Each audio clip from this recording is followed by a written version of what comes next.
Welcome back. And ladies, are you ready for our hot topic? You'll vote. Absolutely. Okay. I can say that in German. Yes, you can.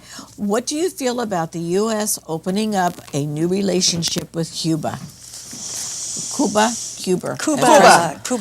I'm pro and con on this. I am too. Well, the thing is, the reason why this all kind of, I've heard, the reason why this all came about is because of the oil prices dropping, which means Cuba was getting aid from Russia, Mother Russia, and Venezuela. And they're now both hurting. Right. So they have nothing coming into Cuba. Yeah. And so they need United States. Right. And Raul Castro, who is now leading, and he's 89 or something. He's getting up there. I don't know who's going to take the Castro's place when they're both gone, but anyway, he's opening up more relationships. Now, two things could happen, in my opinion, is that we go in there and we become the most generous country and win them over, like with Levi's and washing machines. Mm-hmm. And when the Cuban people, so when the Castros are gone, whoever tries to assume control, which will probably be the military, they will not succeed. That's one possibility. However, on the other end, I'm not too sure if they're not playing us. Mm-hmm. Right. And they're trying to get us to where all of a sudden we make them a territory and they get Social Security and they get Medicare and they get all this stuff from us, and I don't know. What is Obama doing? I mean, he's having a press conference today. He's supposed to be talking about. Yeah, we haven't heard what his opinion is on this yet. Well, obviously he's got to be for it, or we wouldn't be doing it. Well, obviously. I mean, that's implied. Yeah, and this has been a negotiating thing for quite a while. I agree with I agree with you. Well, he brought up something earlier. It was like secretly. Yeah, they've been talking for quite a while. Nobody knew anything about it. Right. Right. Well, see, this is what I think is important about not focusing on the future so much in the next 2 years. When what kind of president are we going to have, and what do we get? We need to focus on now, because what happens when we look to the future, we're not paying attention to the issues that are developing and being dealt with right now. That's exactly. I mean, I just found out that, and it hasn't been in the media at all, that we just got done, that Congress voted on the GMO issues. Did anybody here know about that? No.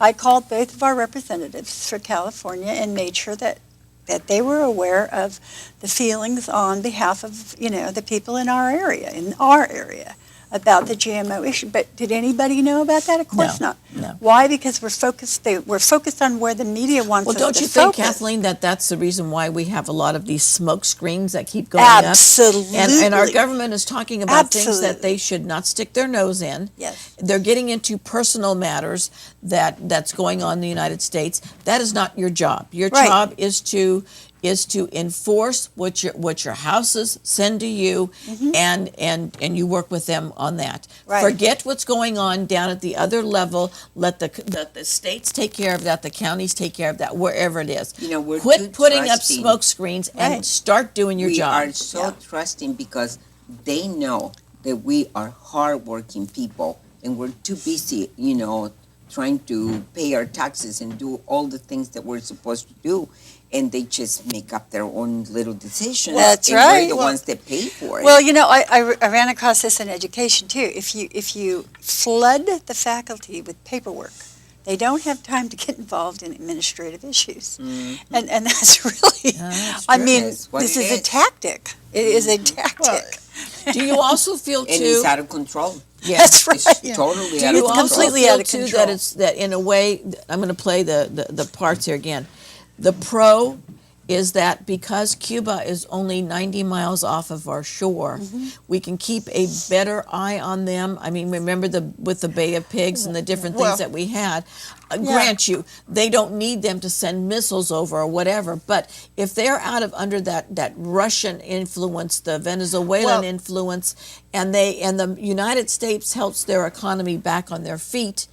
And remember Hemingway and all of them. I mean, there was just money that flowed in there.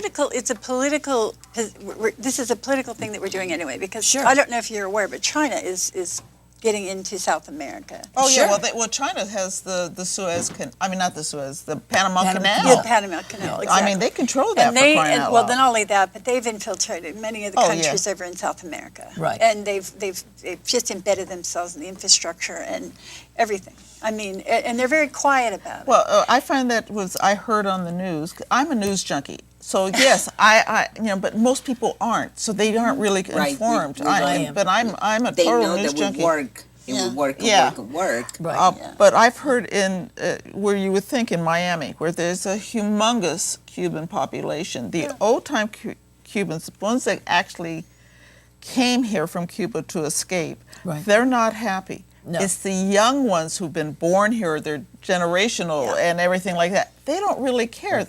They just, now people who collect old cars are extremely happy that Yeah. Cuba's over there Yes. because And not only that, a Oh, lot of all people, the Yeah. 57 Chevys are sitting over a there. lot of people are just so emotional. They were talking about it already. They were so emotional because they were going to be able to see family again and Yes. stuff. So I think that unless you walk in those shoes, it's really difficult. And Well- there's too much hidden. We got to take a short break. We'll come back and we'll wrap it up for you.